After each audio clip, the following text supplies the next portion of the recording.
I'm here. Are we good? Okay, we're good. All right, ladies and gentlemen, family, friends, thank you for tuning in. I'm Kiana Prema. I'm the founder of Collective Expansion, and I'm so honored to be bringing together a group of incredible visionaries and community builders and just beloveds that I am excited to share with the world. And today we are here to have the conversation around next level education, creating the world we wish to live in.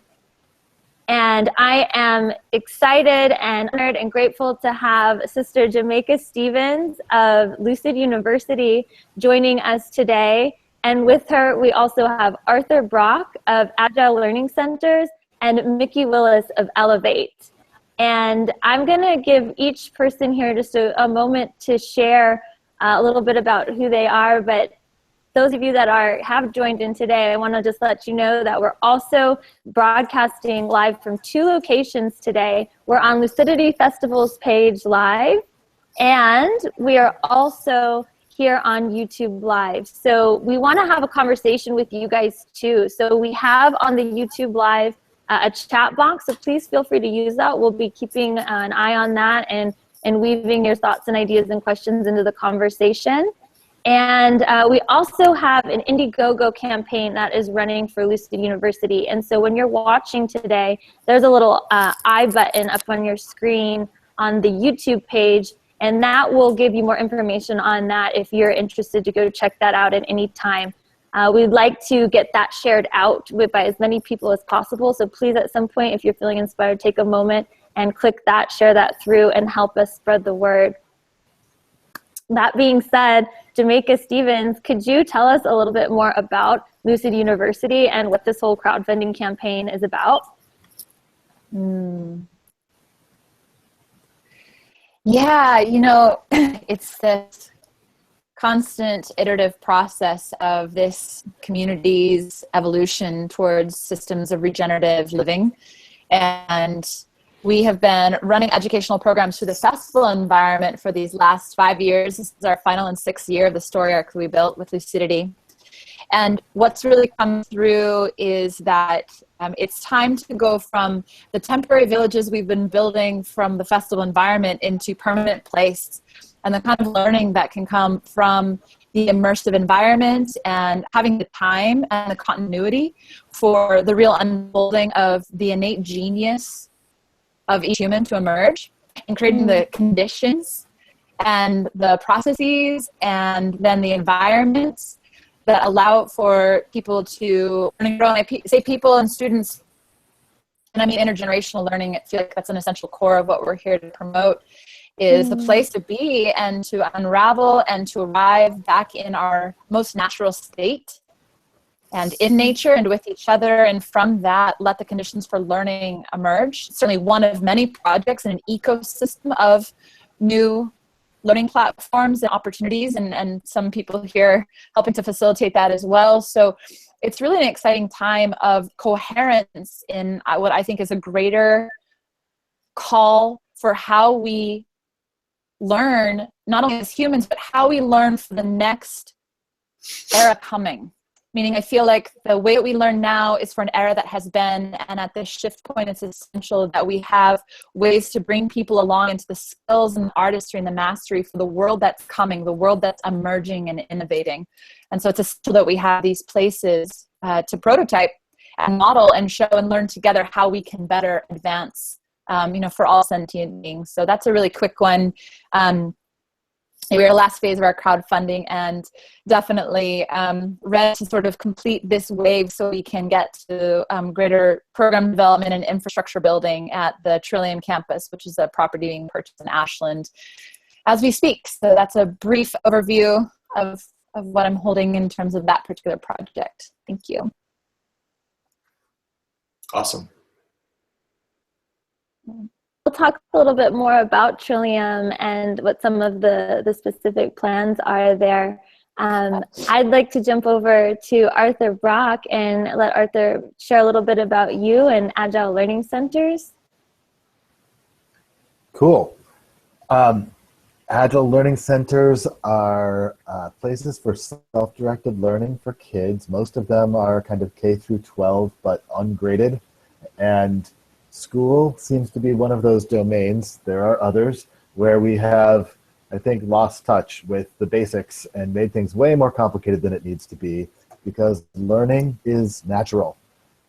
Our hungry learners, unless we like suck the passion out of the learning by trying to force them to do things that they're not interested in. When you follow the kids' interests, when you actually let them get in the driver's seat and you have some structures to support that, then kids they become unleashed and passionate and, go all kinds of places that they never would have thought to have gone or never would have been able to have gone inside of traditional schooling structures. To think that education's about teaching instead of learning.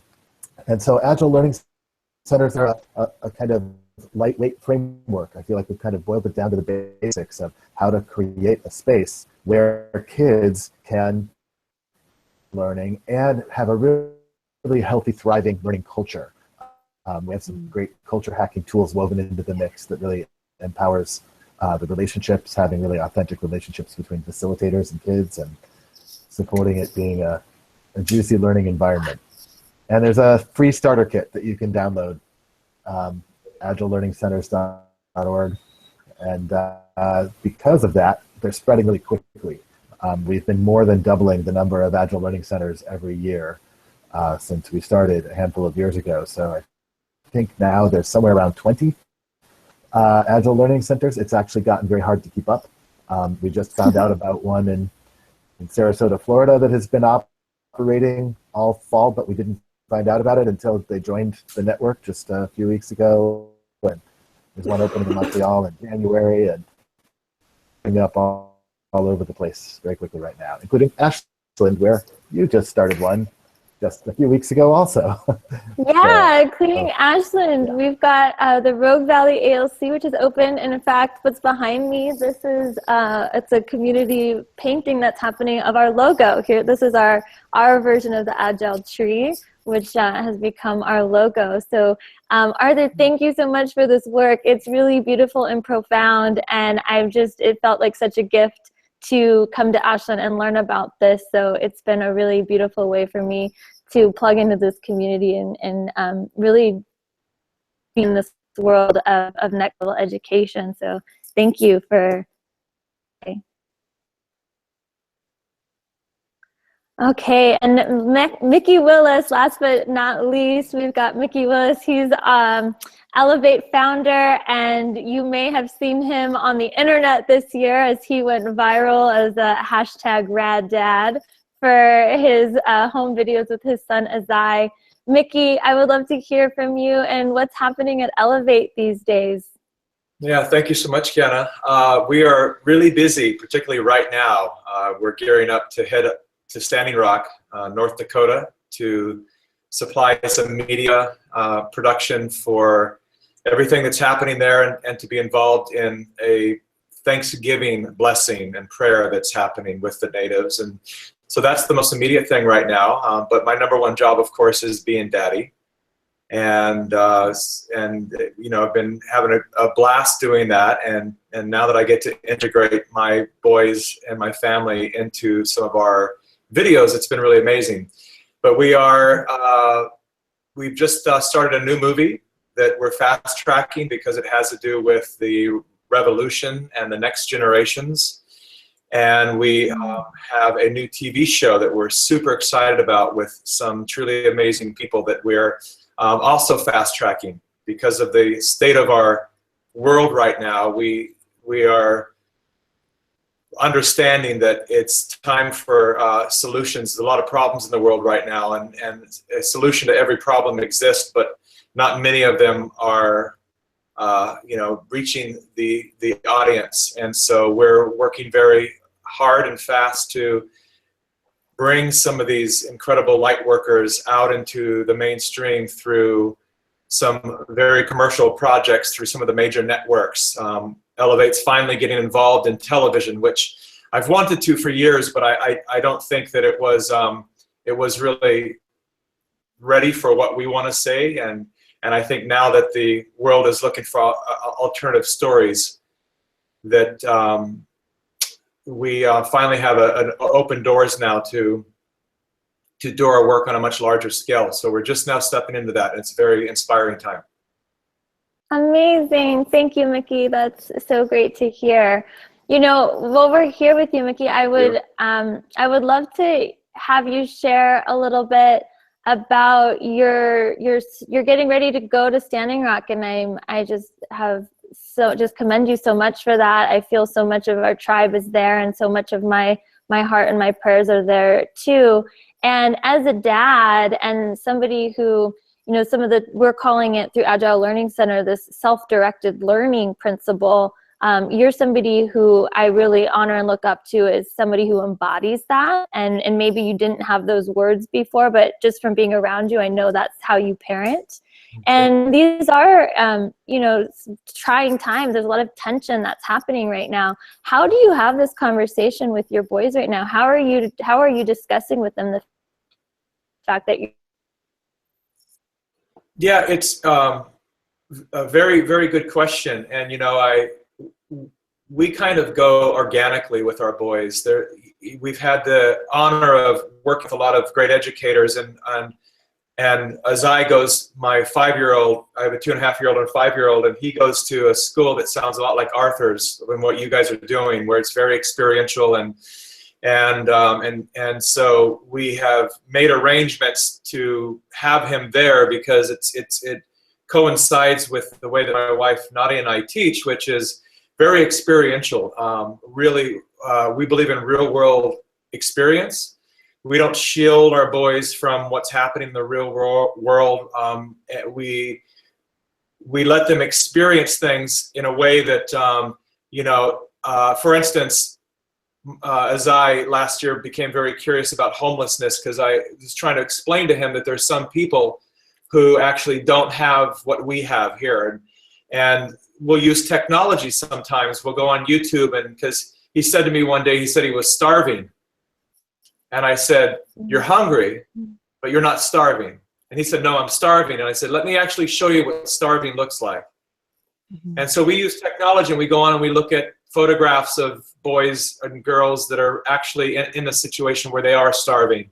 And then we jump in the car and we go down. Fortunately and unfortunately, there's homeless people everywhere. And so we go down and meet them and hang out with them and help them explain to my boys what that means. And so that's, you know, instead of just having typical adventures, we find some reason to take them into an environment and meet the actual people. And I've learned that, you know, especially Azai, who's now at 5.5 years old, it's really taught him a great deal of compassion because whereas there was a point when we were trying to teach him more traditionally by telling him, you know, what we felt was so, and then we decided it's so much better to show him the environment and then let him make his own decision of what it means to him. And as a result of that, when he sees a tree getting cut down, he cries. And it's not because we've told him that that's bad or wrong or whatever. I've shown him what happens in the rainforest, and we've explained to him that the trees and the plants are the lungs of the planet and how the whole system works. And he's really interested in all of that. And as a result, I guess that's really the key thing is we just pulled our 2.5-year-old out of a school that we thought was amazing. Me and Nadia and I were just like in love with the teachers and their philosophy and the school itself. And our little guy went in there for 2 weeks, and it didn't work for him. And we don't push it. We just say, okay, look, he knows what it is. He's had the experience now. We've helped him over the threshold. And now he gets to choose. He can't always do that in life. You know, there's going to be some things that you have to do. That's also a reality of life. But in this particular stage, we didn't force it. And so we said, let's take him out of that environment and find what he's interested in and teach him through that. And we did the same thing with Azai regarding Star Wars. There was a time when we kind of had to cross our own boundaries by saying, He really, really is infatuated. He had a Star Wars book, and he really, really is into this Star Wars thing. So we have to give in. And how do we optimize the opportunity such that we can teach him higher lessons, even through, not that there aren't higher lessons in Star Wars, there's tons of them, but we would talk about how the stormtroopers might feel under those helmets and those masks, and are they really on the dark side, or are they just doing what someone else says, and let's think about who they are, so they're not just these robotic things that get lasered. And it brings up these incredible opportunities for us to create stories together, which we do every night. I put the boys to bed and we ad-lib stories, but we'll use some of these key lessons to build a story around, which then becomes a life lesson. And it's been great, kind of organically improv, and has been working. And that's pretty much the foundation of our philosophy, is let's do what works and not do what doesn't work. Awesome. Thank you, Mikki. Thank you for sharing that. Yeah.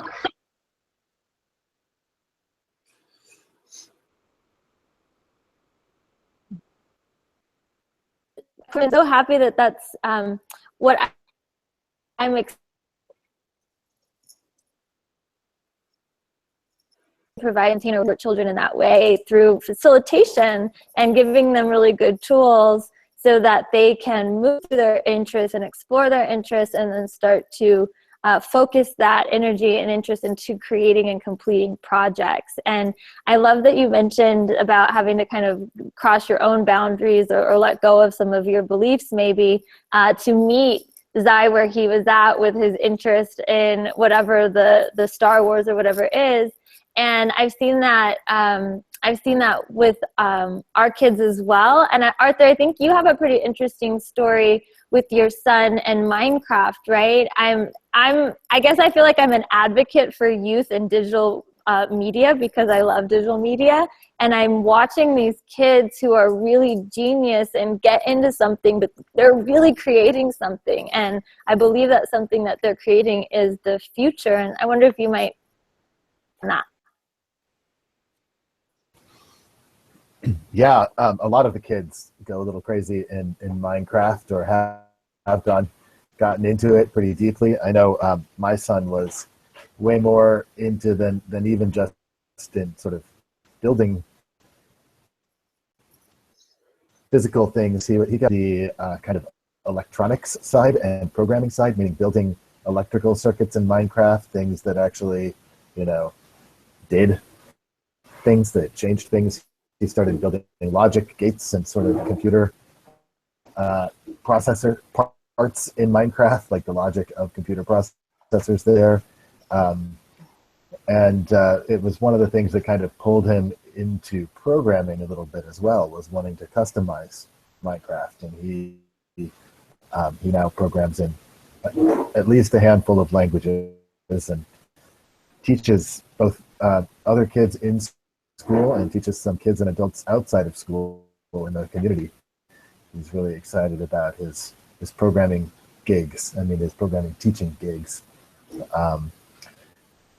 There was a team at the school that wasn't so much about Minecraft, but a team of kids, a few kids, that created a video game. They started kind of a video game company and created a big multiplayer console game with the hardware controls to have 8 people playing the game simultaneously, and they all aliens versus astronauts, galactic nemesis was the name of the game, and they got to at Microsoft's big Times Square offices, where they were having different gaming companies sort of do pre-release of their games, and all kinds of adults were coming through and playing their games. And anyway, it's just something that they got to be really kind of proud of and accomplished in, and just feeling like you don't have to wait to become, if you want to be a game builder, game designer, you don't have to wait. You can be one now.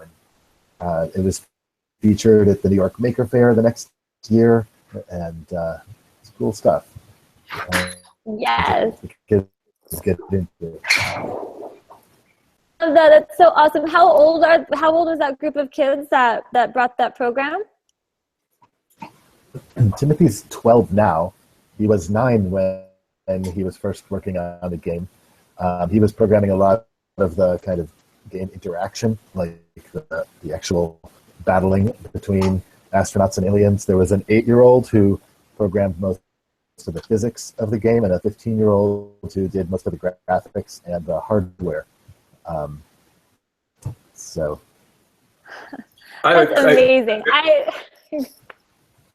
I have a very quick story that just to piggyback on that, because you just reminded me, Arthur. We were just at Disneyland 2 days ago, or 3 days ago, and I met my nephew there, and my sister, and my 2 nephews, and my nephew had a Pokemon watch on, Pokemon Go, and it's kind of something that I haven't told Isaiah about because I thought I don't want him to get into that yet. And he saw it and he learned about it, and I was kind of like, oh God, because my nephew started to show him how it works, and he started walking around looking for a Pokemon. And there's part of me that was kind of fighting that, like, oh, I didn't want him to be exposed to that yet. And then he came back and he goes, Daddy, how does that work? And I explained it to him briefly, and I said, there's programmers, people who do this, and he said, I want to be a programmer. And so it just reminded me of, like, you know, it's like, just like that, he had that experience that I was resisting, and then he came back with something now that he's declared that he wants to be, you know, and it's like, okay, I let go. Awesome. Thanks, Mikki. That's great. It's so I'm just I love that there's like 9 and 12-year-olds that are out creating stuff and like and doing really cool things with that. And Fernanda was not able to be on the show today. I hope to bring her back another time to talk more about Circuit Youth. I see it with what she's doing here in the Rogue Valley. She's got a bunch of teens. Some of the kids at ALC who are still on the younger side are interested in this stuff. So they want to do teaching to these kids, and I can just envision and imagine the stuff that these kids are going to create. It's really exciting. I love that. Yes. A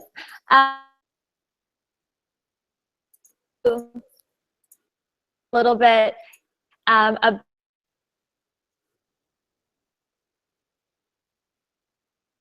evolving and moving from the 6-year saga of Lucid to permanent home.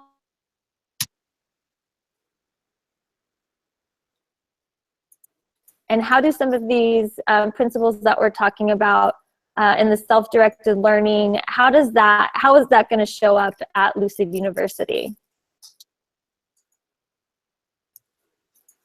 Sure, Kiana, I'll just say that you cut out a little bit, so I think I caught most of what you asked. There was a little bit of reverb.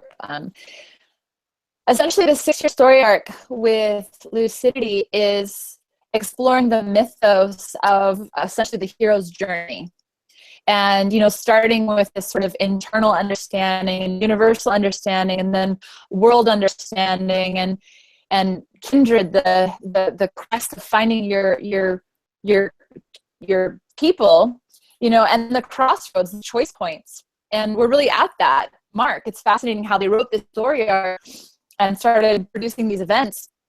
And now this collective group of humans who've been coming to these events have been kind of initiating as the world has been changing in synchronicity with how those themes are really relevant. So here we are at year 6. Last year was the crossroads, and I feel that we're still at the crossroads. And this last year, eudaimonia, is the human flourishing. And it's the, like, what are the conditions for the absolute flourishing, not only of humanity, just flourishing on this planet. And so here we are still standing at the crossroads, but with this new narrative, this new potential beaconing to us. And I would say not only the 4 of us here, but all of this network of allies we're woven into are weaving this new story of what's possible on this planet and how we can live on this planet.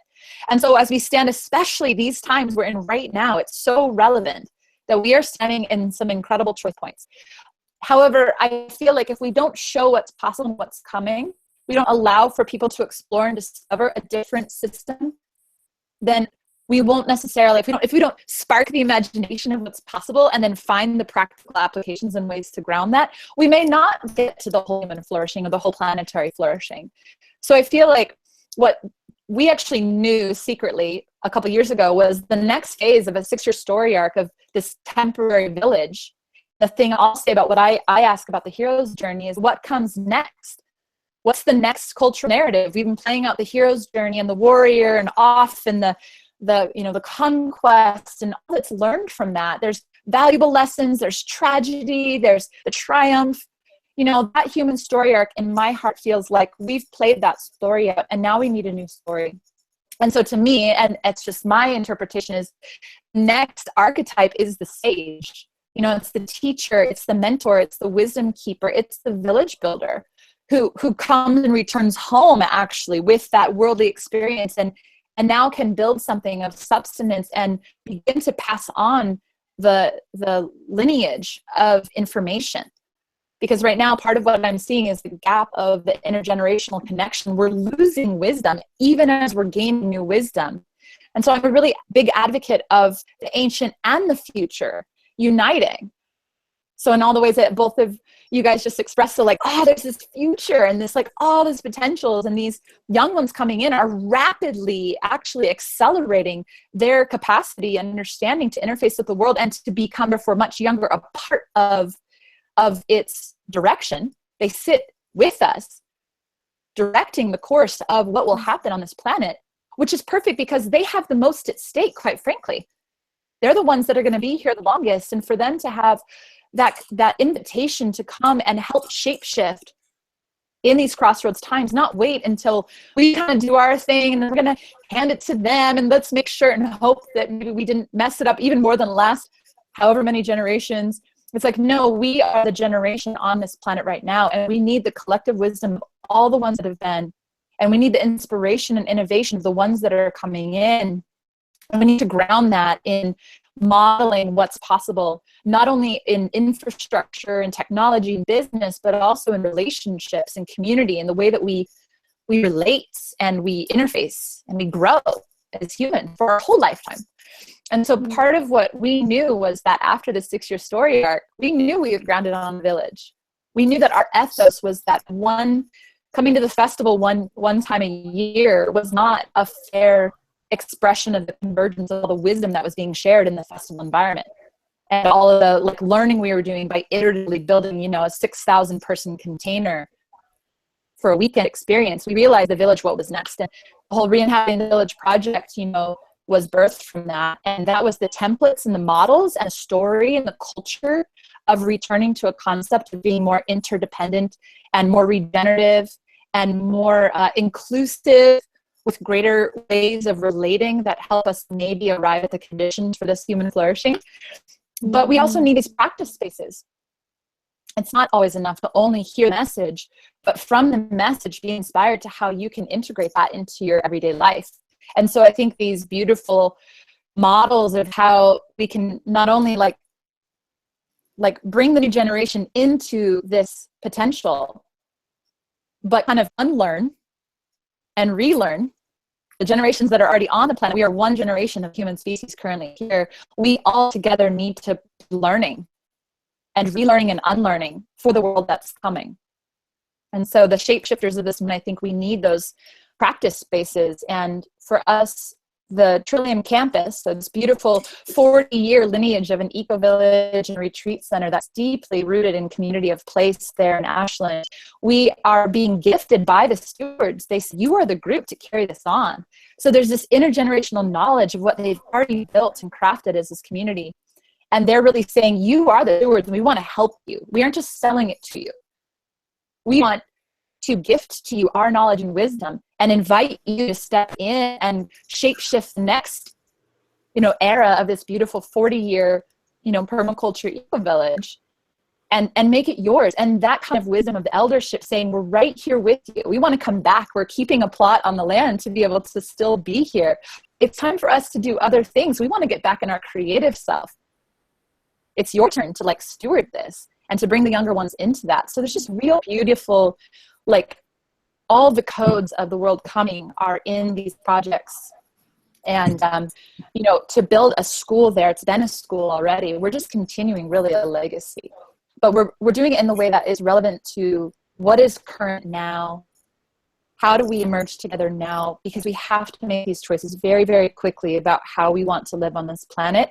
And we need models to show us. We need the media to help us share the new narrative. We need processes and protocols and culture hacking that art's doing. We need to work together, and all of us have pieces that make it possible for that eudaimonia, for that human flourishing to arise between us. And we're doing it. You know, we're doing it as we're also facing that other crossroad potential, also having very powerful gravity. So it is an imperative time to see that potential and steer it with our actions and choices towards the world we want to live in.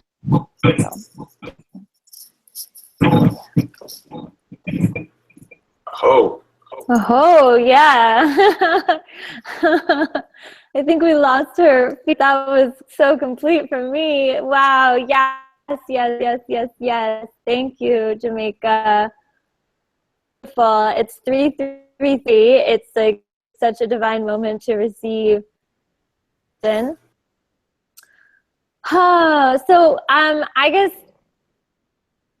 know that this is going to be wrapping up our day today. I've got really amazing people who have important things to do in the world, so we're going to all get back to those things. I'm so glad that we got to share with you today live. I didn't hear any report of any questions that came in. If you have any, please still comment and chat. I'll respond back to those. Maybe our guests can look at that, you know, social media as we have our moments. We'll try to respond to those.